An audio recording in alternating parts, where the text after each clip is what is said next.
What's going on, everybody? BobbyFi back with my man Eric Sheets Haber, having a good little Saturday session here. We've got a really interesting NBA slate, a lot of ways to go. It's an interesting slate. Sheets, I'm curious if there's anything that stands out right off the bat on Fanduel versus DraftKings. Yeah, I mean, you could probably, it's very similar in that you can jam in some dudes, because there's value that was present before we started the show and value that came up after we, started the DraftKings thing. And where FanDuel is usually the type of site where you can, try to jam in a couple of guys. I think you could do it today also. We're gonna see though. We're gonna see how this goes. Yeah, it's an interesting one. So, we'll get into the overall build at the end, but I think we'll go position by position to start it off. So, okay, let's start it off with point guard. As I've been saying on FanDuel pretty much every day, I think it's loaded. I think there's a lot of different ways to go. A lot of guys who strike stand out as being underpriced. So I think you could do a lot of, maybe if you're stacking the New Orleans game a little bit, you play Brogdon. If you're stacking the Toronto game, maybe you play Dinwiddie. Ricky Rubio's 5,200. Probably less necessary for Bowman over here, but still a strong play at 3,600. That's the interesting thing I was going to bring up is I was going to ask you what you thought of that, because this happens a lot with these cheap values that emerge, that they become very necessary, like much more necessary on DraftKings than they do on FanDuel. And what that does is, on the one hand, makes them less necessary. On the other hand, it makes them lower owned. So I'm very curious to see where you come out on these value guys specifically with respect to FanDuel. Yeah, it's we're figuring it out as we go here, but I've got some builds that I like quite a bit. So let's talk about some of your favorites. Who okay are we paying for, and who are we paying down for? I don't feel like that we need to pay up for anybody, but if you do, we just play Fox? Yeah, so I think Fox is my favorite of the spend ups by a decent amount. I think that as a matter of fact, I don't think there are already spend ups at point guard. I think he's even if you just sort by salary, he's probably 2,000 more than anybody else, right? I mean, you have to go down. Who's next? Elf Payton. It's so there aren't too many people to spend up for in the first place. I do think he is a pretty decent spend up, so he'd be one of my favorite guys, and he's going to take ownership also. So nothing surprising. The other guys, I mean, I mentioned Kyle Bowman, who's going to be starting, I imagine, for Golden State at. Well, he's min cost on DraftKings. He's close to min cost on FanDuel. Certainly looks to be a good play. And then the other guys, we could talk about this. Who's is gonna show up to be a good play, but you have some concerns, which make a lot of sense. Is going back to Reggie Jackson again. You pointed out we were doing the DraftKings thing quite correctly that he is on a back-to-back, which makes it somewhat fragile, I suppose.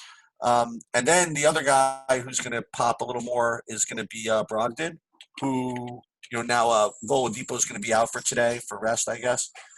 And the last guy to bring up is because Kristoff is going to be out is Brunson. Mm-hmm. And he looks to be fine. So he would be that's basically my player pool, with the exception of the guy you mentioned who on FanDuel I might have to play him is Rubio. I think I'm just skipping Fox personally. I think he's going to have a lot of ownership because it's easy to pay up here. I think that I'm going to play Bowman because he's going to be low owned here, lower owned.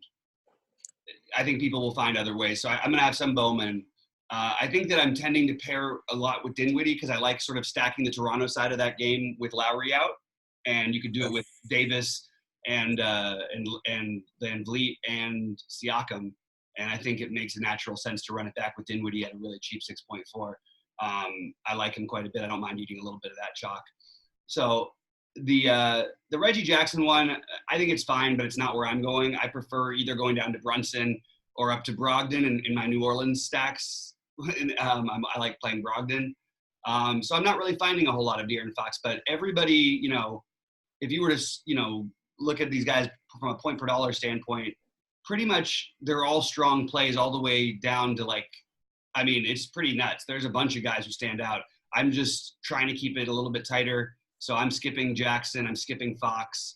I'm skipping, speculating on guys like Curry or DeJounte Murray, Rozier, who I actually like quite a bit. I think Rozier's a better play than – I think Rozier and Jackson are close. And I think that Rozier will have much, much less ownership, so I would prefer that. I also like Jamal Murray, who I mentioned over there, but I just don't end up with as much of him because I'm stacking the other games. But I would maybe if I was going to play Rubio in my other point guard spot, that's where I would use Murray. If I was going to play Booker at shooting guard, I could play Murray. That's probably what I would do. I'm sorry, play Jamal Murray. Really trying to just use it more as a correlating factor to me today than usual. Yeah, Rozier's an interesting call. I didn't really think about him, and I mean, just in and of on its face, I guess I prefer Rozier over Brunson. If you think about it. But also, what I would do is I would say the lineups that you play Brunson or Rozier, you play with each other. Natural thing to do. It's a nice little correlation. They're strong plays as on their own. So why not get a little bit of that correlation? They could easily, like we know if it's a certain that kind of a night for Rozier, he can soak up a lot of the usage. I mean, he's had double-digit shots in basically every game forever now. The usage is pretty solid. He doesn't have this incredible production. He's not quite shooting as much as we'd like, and he's not getting the assist numbers we'd like. But if he gets a little bit hot, he can easily crush. So certainly all in play, but I'm still leaning towards my favorite being the Bowman with one of I want to pay up at center, I guess is what I'm saying. But Bowman with one of the two Brogdon or Dinwiddie or something like that. Yep. Or Rubio. It's a tough call there. It's frustrating. It'll be frustrating not to get the Rubio monster game that's coming. But he's also, if he ends up not being too heavily owned, I actually think that he would actually be my favorite if he ends up somewhere in the 15 to 20% range. But I just feel like he's going to end up a little bit higher. That's fair enough. Yeah. All right. Well, what do you think about the shooting guard? So it's shooting guard. I'm plugging in Fred VanVleet with Lowry out. I don't think I'm getting away with that. The question is whether I need to or would like to correlate with him if I was going to do that, and leading me to this Brunson Rozier idea or these guards other than Dinwiddie idea. I think it's pretty cool because I could play LeVert here at I would presume much lower ownership than Dinwiddie, and kind of de-chalk that stack a little bit. And I could even, you'll see, not to skip too far ahead, but you could put Ibaka in also, and run it back with LeVert if you want. So LeVert could be my first kind of low owned. I don't know if he's be that low owned, but he's going to be, lower owned maybe than Dinwiddie, if that makes any sense. Yeah. So that's one guy. And another guy I just kind of want to highlight, I talked about on DraftKings, like you said, kind of president of the fan club. And I'm president of the fan club on FanDuel at 4,500 as opposed to 5,500 on DraftKings. And that's going to be Damian Lee with what's his face out. I think he's, just going to generate, with D'Angelo Russell gone, I should say. Damian Lee is 4,500 to me is a really, really strong play. I imagine he'll get ownership, but he's if you want to correlate Lee with LeBron James or somebody like that, or Anthony Davis, you can certainly do that also. So he'd be my next guy. And after that, I'll leave to you because you could then start to pay up a little bit. You want to try Booker. You want to try, and I don't know, maybe DeMar DeRozan. The other shooting guard, again, just I'm staring at it right now. I'd be kind of remiss if I didn't bring up again that Toronto game is going to be Terrence Davis. He's cheaper on DraftKings, but he's fine here too at 4K. So again, he could further add to your Toronto or Brooklyn exposure if you wanted to do that. Yeah, I'm a fan of Davis tonight. I like both he and VanVleet. That was my initial sort of build where it led me. I like the Damian Lee. It's a great price, but I could say that about a lot of guys. I think LeVert at low ownership is really cool. I think that's a really, really, really good play. Way, way, way too cheap, obviously, but that's true for everybody in this position. So we got to remember that. Yeah.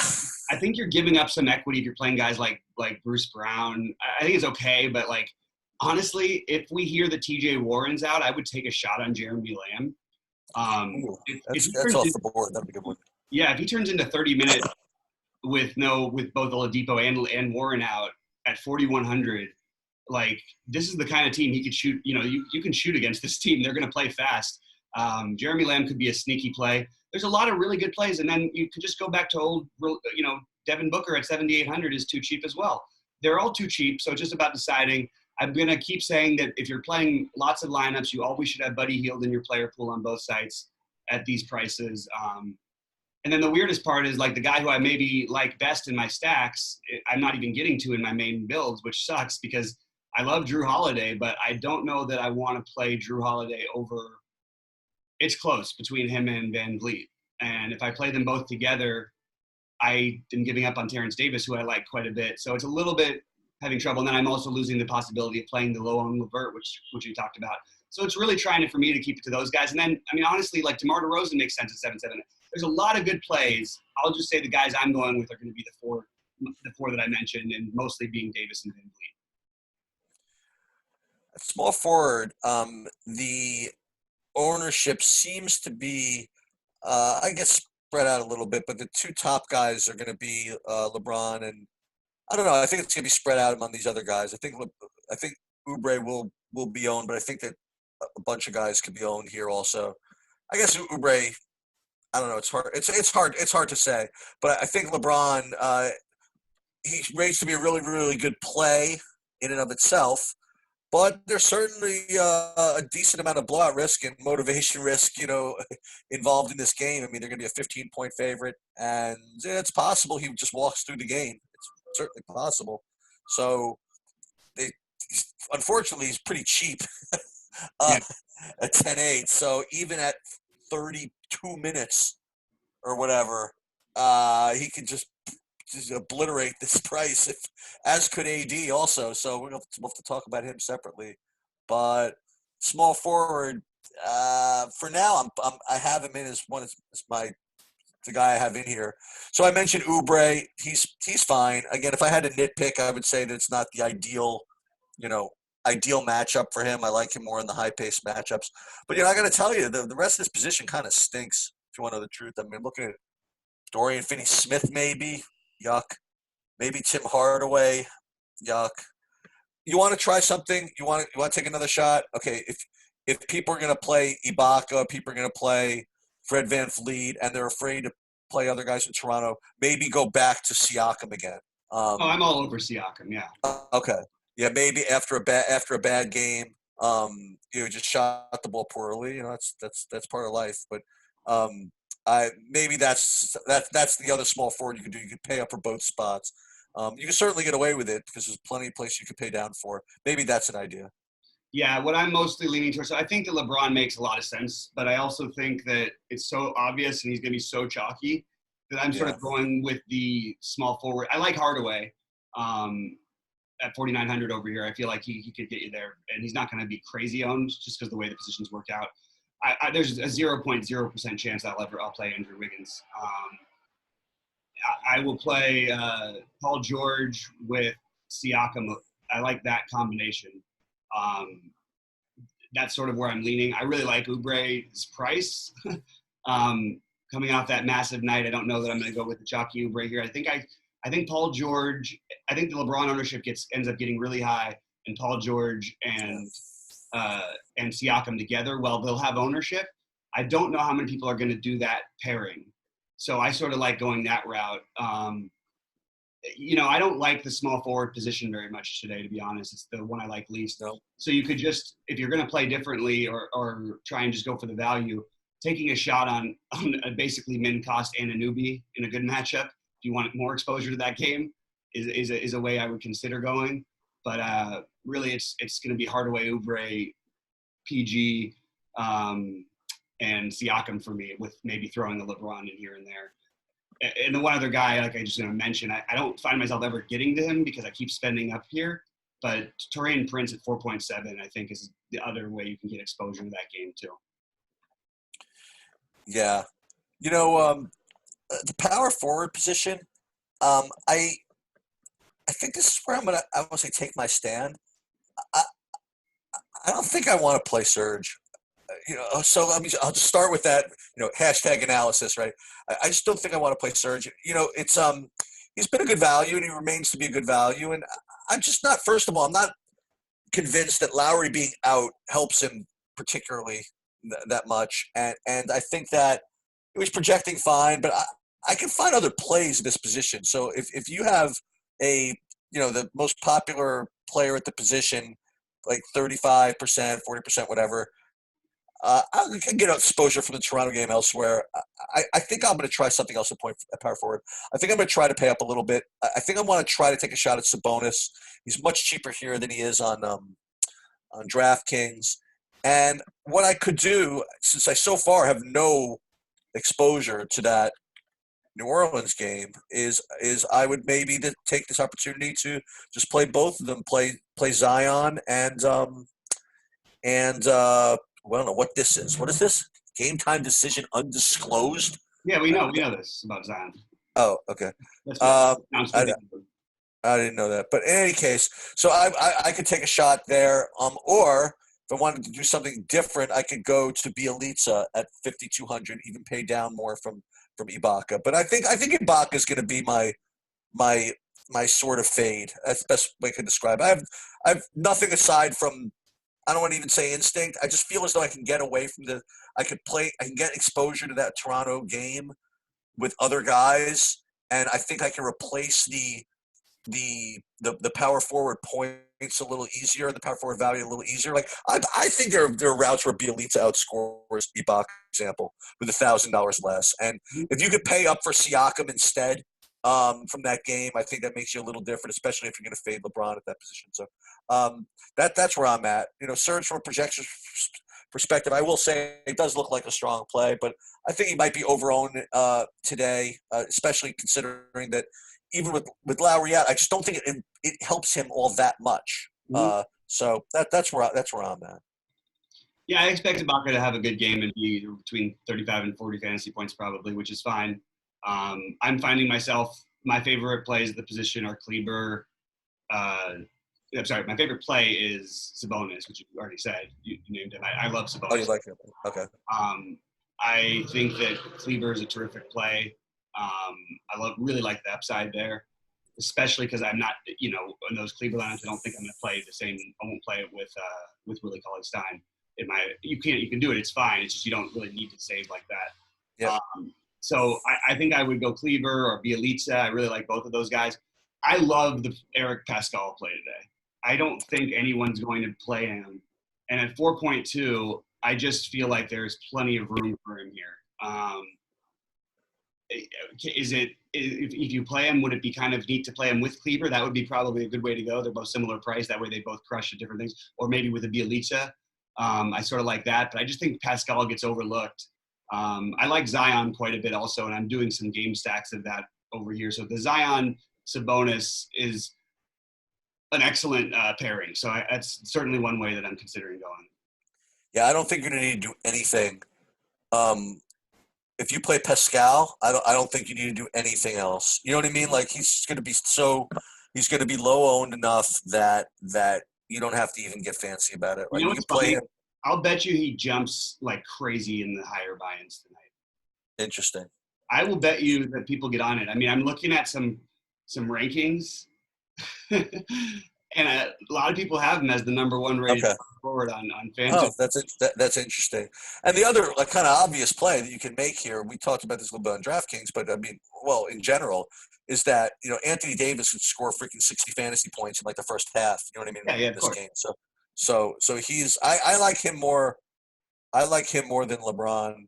I think, even though the power forward position is harder. I mean, has better plays than the small forward position. That makes it a little whatever. But I do like Davis just in a vacuum a little bit better. I think. Yeah, I would tend to agree with you. But I just, again, there's just better plays over here too. So it's a little bit tricky. And even the other guy, PJ Washington, that we aren't going to play, just the no ownership guys like PJ Washington. And here's what I'm just going to say this. Like, I like Christian Wood. I think you can pay 7.3 for him here. I don't know that I'm going to end up doing that because you don't really need to. But I just think it's an interesting I still don't think we know what this guy's actual price range really is. I mean, while this is expensive, I think he's going to have, around 40-plus fantasy points. I think it's very possible. I don't know that I'll end up doing it, but maybe in one long shot buy-in tournament. Like, I don't know. It's just something I'm considering. Yeah, I don't disagree with that. I mean, I think, and again, you know how I am with these psychological barriers. I think that if you were 6,800, he'd be this just Mm-hmm. much lower owned. I mean, much higher owned than just from being 7,100. So, Mm-hmm. I mean, that's he's a really good player. He's Mm-hmm. playing against a team that's not really good. He's not very good. So, Yeah. it's No, that's hashtag good. analysis. Right?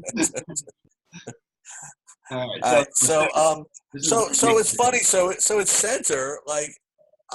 Man, people are too smart. It's funny when they announced that what's his name was going to be out. We went back and I looked for 5 minutes. I'm like, I guess Cleveland's going to be obvious play, but if you want something really, really crazy, you want something that's a little bit maybe people won't do. I said to you, maybe try to play Willie Cauley-Stein. And next thing you know, it's 5 minutes later, he's going to be 70% owned on FanDuel. I'm being facetious, whatever. But I guess it was kind of obvious, I suppose, with Porzingis out that Cauley-Stein was going to get minutes, I suppose. But I mean, I have certainly no problem fading Willie Cauley-Stein as chalk. No problem at all, and I can totally make it work. So my analysis on FanDuel for a change is a little different than it always is. It usually would be this: you can either pay all the way down for Stein, go all the way up. I'll give you 4 options and then 1 direct pivot. So today, I think that you could go all the way down to Stein.